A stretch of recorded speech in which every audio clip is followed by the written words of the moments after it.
ನಂಗೆ ಯಾಕೆ ದೇವರ ಕತೆ ಕೇಳಬೇಕು ಅಂತ ಅನ್ಸತ್ತೆ ಅಂದ್ರೆ,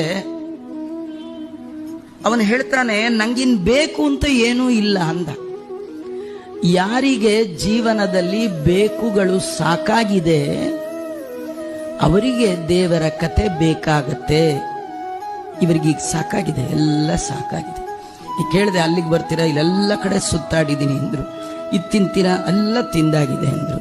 ಎಲ್ಲ ಮುಗಿದಿದೆ, ಇನ್ನೇನೂ ಬೇಕಿಲ್ಲ, ಅದಕ್ಕೆ ಭಾಗವತ ಬೇಕು ಅಂತ ಇವರೇ ಕೇಳ್ತಾರೆ. ಅಂದ್ರೆ ಪರೀಕ್ಷಿತ ಮಹಾರಾಜ ಭಾಗವತಕ್ಕೆ ಯಾಕೆ ಕೂತ ಅಂದ್ರೆ, ನಂಗೆ ಎಲ್ಲ ಸಾಕು ಸಾಕು ಅಂತ ಜೀವನದಲ್ಲಿ ಬಂದಾಗ ನೆಕ್ಸ್ಟ್ ವರ್ಡ್ ಬರೋದೇ ಭಗವಂತ ಬೇಕು.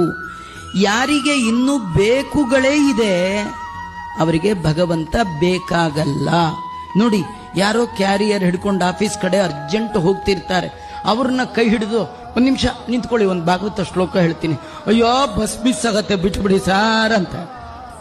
ಅವ್ರಿಗೆ ಭಾಗವತ ಬೇಡ, ಅವ್ರಿಗೆ ಬಸ್ ಮಿಸ್ ಆಗ್ಬಿಡತ್ತೆ, ಅವ್ರ ಕಷ್ಟ ಅವ್ರಿಗೆ ಅಲ್ವಾ. ಎಲ್ಲವೂ ಸಾಕಾಗಬೇಕು ಜೀವನದಲ್ಲಿ. ಒಂದು ಹಂತದಲ್ಲಿ ಎಲ್ಲ ಮುಗಿಸಿ ಮತ್ತೆ ಈ ಸಾಕು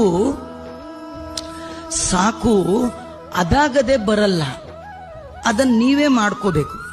ಗಾಡಿಲಿ ಬ್ರೇಕು ಅದಾಗದೆ ಬೀಳಲ್ಲ, ನೀವು ಹಾಕಿದ್ರೆ ಬೀಳುತ್ತೆ, ಇಲ್ದಿದ್ರೆ ಫೇಲ್ ಅಂತ ಕರೀತಾರೆ. ನಂಗೆ ಯಾಕೆ ದೇವರ ಕತೆ ಕೇಳಬೇಕು ಅಂತ ಅನ್ಸತ್ತೆ ಅಂದ್ರೆ, ಅವನು ಹೇಳ್ತಾನೆ ನಂಗಿನ್ ಬೇಕು ಅಂತ ಏನೂ ಇಲ್ಲ ಅಂದ.